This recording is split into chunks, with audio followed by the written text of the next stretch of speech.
An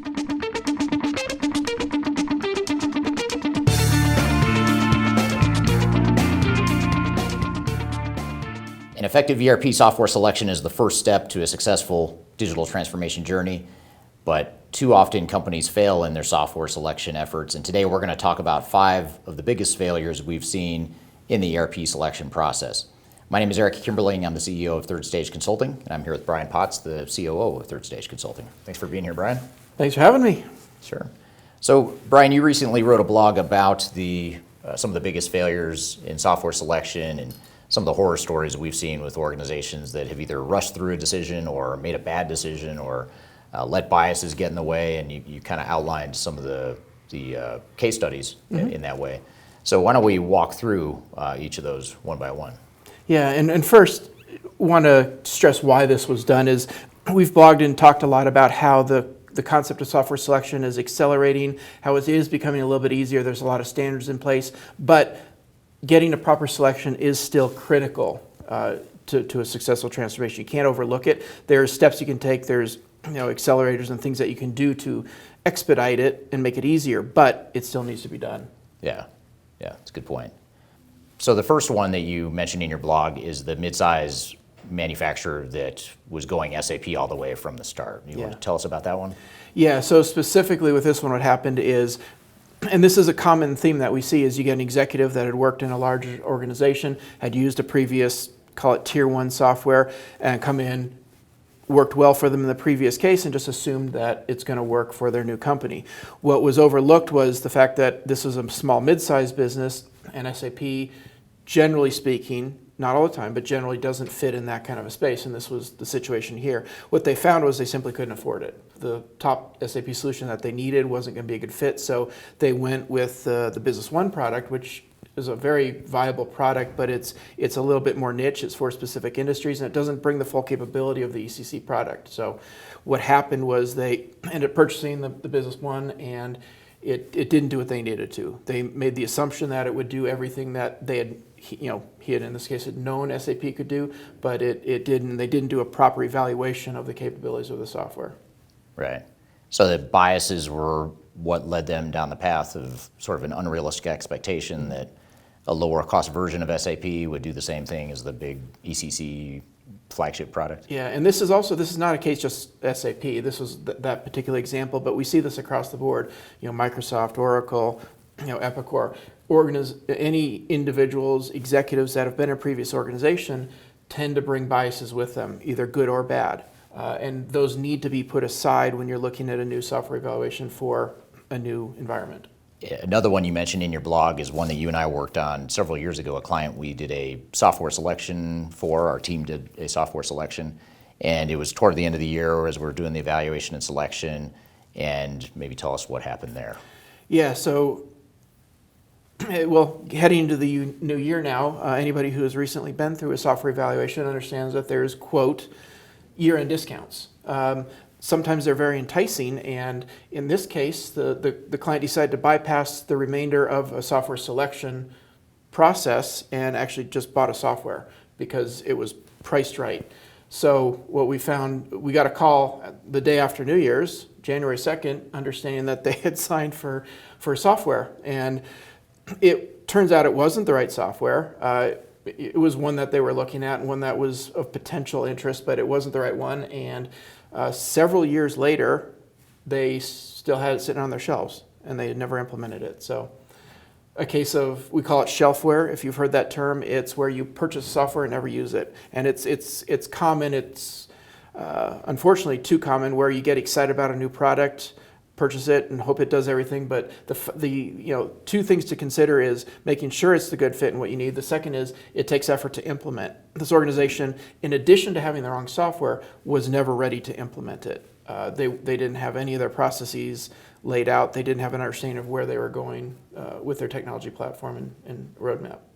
Yeah, and you use the word enticing, which is exactly what happened with this particular CFO, and not to stereotype, but CFOs are more likely oftentimes to fall into this trap where they think, wow, this is a great deal, it's going to expire on X date, whether it's end of year, end of quarter, whatever it may be, and they end up pulling the trigger prematurely when they have no business buying the software. They're nowhere close to being ready for for the implementation.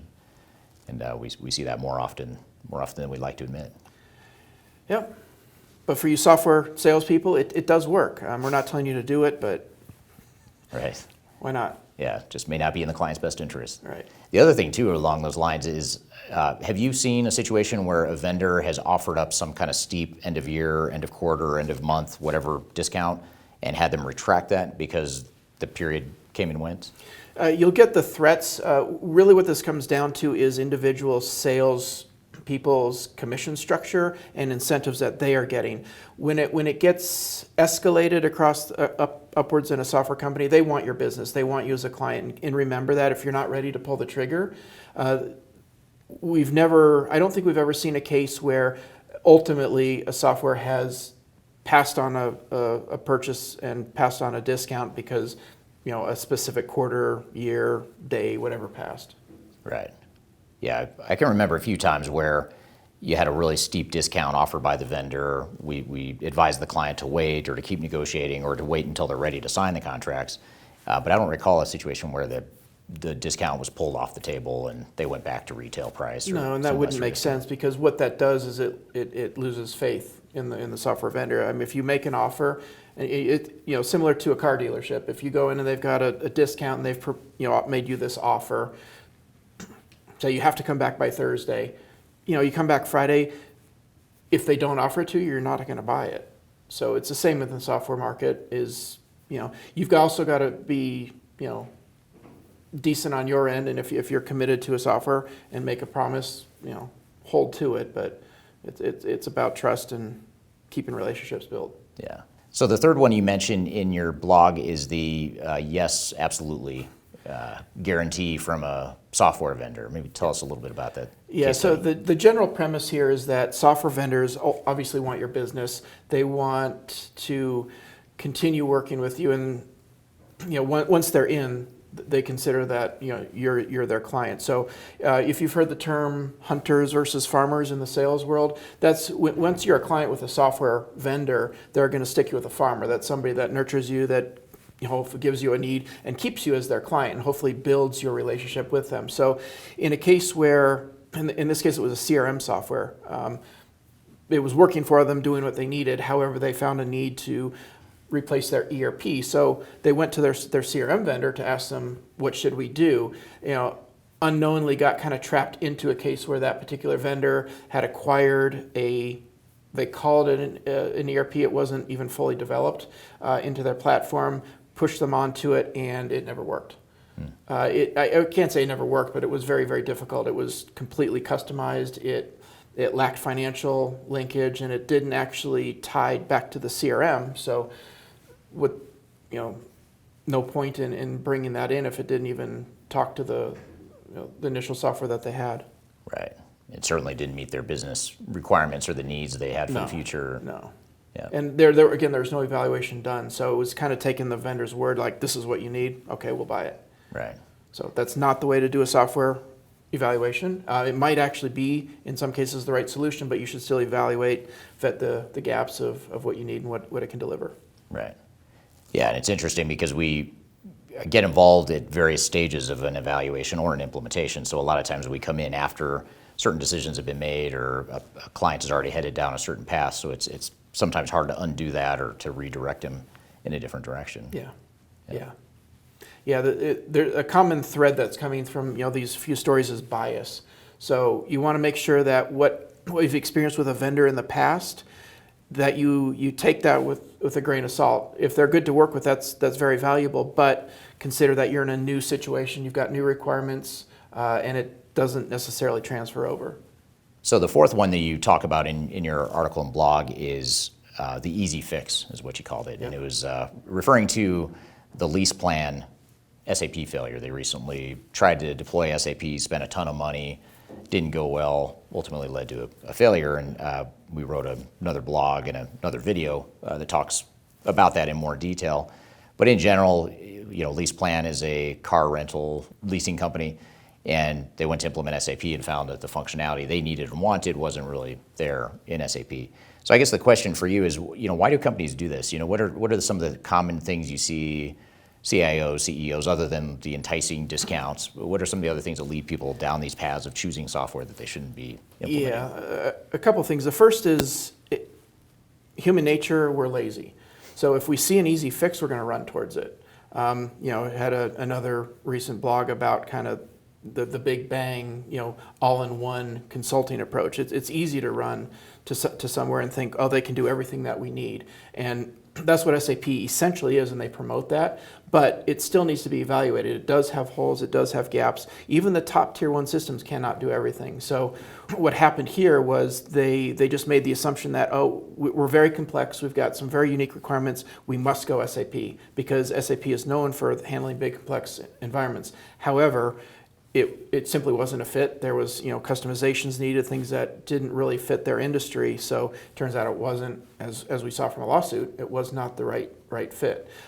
Nothing against SAP in this case, from my perspective. They just didn't do a software selection. Right. Yeah, and even sometimes when they do a software selection, or we as consultants give a recommendation, they don't always take that advice. Sometimes there's biases that still take the selection down a different path. Yeah. The other thing is there's a sense at the C level that if we go SAP or we go with a big name that we're going to be okay. If we go with an off the shelf tier 2 that nobody really knows, we might be a risk if it fails. However, if we buy SAP or Oracle or Microsoft, we're going to be okay no matter what. That kind of tendency gets a lot of people in trouble as well because it's just marketing. Right. Speaking of marketing, you just triggered a thought or a memory of a client I had probably 15 years ago before we had our own company, and it was a company where they were looking at SAP versus Oracle, and I was on a team that was evaluating the two systems. And I remember we had made our recommendation, but ultimately, and I honestly don't recall what the recommendation was because at the end of the day it didn't matter because what happened was the SAP sales rep showed up. They did their song and dance in front of the executives, and they had an easel that was kind of covered up in front of the room where they were presenting. And they did their whole song and dance and left the easel covered. And then at the very end, they closed it with taking the client and putting it on an SAP runs client name. And they had kind of created a custom ad for that product. And SAP does a lot of that cross advertising of all the companies that they run. And once they showed that, it was done. I mean, it was over. The executives loved the idea, and that's what sold it, was the idea that they could be on a billboard promoting SAP, and that was ultimately how they made the decision. So as much analysis and rigor you want to put into it and objectivity, a lot of times it becomes an emotional or ego-based decision at the end of the day. So the last one you mentioned in your blog is the medical device company that made the wrong decision during selection. Maybe you could talk about that. Yeah, so this one's fun because it stems out of the, quote, independent space. We've done a lot of blogs and articles on making sure your software selection consultant is actually independent. And we still see that in many times they're not. There's a lot of under-the-table dealings. There's a lot of backwards relationships that will lead to a decision. This is a case of a medical device manufacturer that had hired a consultant and was recommended Microsoft Dynamics. Now, this is nothing against Microsoft Dynamics, amazing product. However, this was a very small, mid-sized business going into their very first ERP. That's a fairly significant jump to move to. This was the AX product at the time. The second piece to consider is that they had no processes outlined. They really didn't know what their future state was going to look like. That's another red flag for a product such as Dynamics, which is extremely flexible, and it's kind of like giving somebody a bowl of jelly. Just do with it whatever you want, but you got to know what you want to make it into. So all around it was the not a good selection, and what they learned after the fact was that the selection consultant was incented to recommend Microsoft Dynamics. The other piece of that is we talk a lot about the importance of system integrator selection.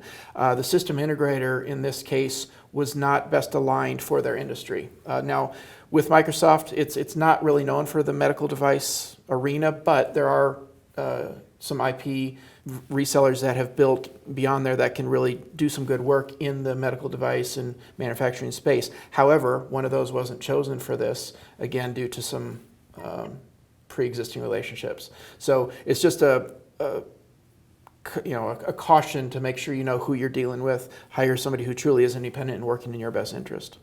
Yeah. Yeah, and also looking for the right system integrator too. Just Yeah, using that the can't be. software is one piece of it. Yeah, that can't be understressed. Yeah. So in these 5 case studies, you talk about a number of different reasons why companies ended up as one of the worst ERP selections of all time that we've ever seen. What are some of the common themes that you're seeing here in these 5 case studies and just in general with our software selection engagements with clients? What are the, we talk about bias, irrational decision making. What are some of the things that you would? Yeah, well, I mean, we've kind of nailed them. I mean, the first is bias, is making sure you temper that, and understanding bias, especially at the executive level, because executives kind of lead decisions a lot of times. So that needs to be tempered, and that's another reason to use third-party independent advice when you're making a decision, and really go through a thorough analysis. Another is, you mentioned irrational decision. So the people want to get this done quickly. There's an urgency and a need. When you decide you need a new software, you want to jump in, you want it in, you want it working now. That's not a reason to jump to a decision, because if it's the wrong decision, it's never going to happen. So just do you can accelerate software selection. You can hire I know some people that do software selections. You can hire some help and get it done fairly efficiently. However, make sure you go through that analysis and not just jump the gun. Don't make a last minute decision because you're given a New Year's deal or whatnot. Other trends are we talked about making sure that you know who you're working with. Hiring one of the big 5, for example, to select your software, it can be a dangerous road. They do support multiple solutions, but ultimately they're biased and they're incented differently across different platforms at different times. So SAP might be given a different incentive at different times than Oracle, than Microsoft. Just be aware of who you're dealing with, and especially in the, we call it, quote, independent space, not everybody's independent. Right. Yeah, that's great closing advice. And of course, companies like Third Stage are truly independent, and we have a broad view of the marketplace that helps clients get to that right decision for their organizations. Yep. Great. Well, thanks for being with us here today, Brian. Appreciate your time. Thank you. Yeah, thank you. And if you'd like to learn more about software selection, digital transformation, implementation, best practices, whatever it may be, I encourage you to like and subscribe to my channel. You can also download a number of materials that I've included links to below that'll help you on your digital transformation and ERP journey. So I hope you found this information useful, and have a great day. Take care.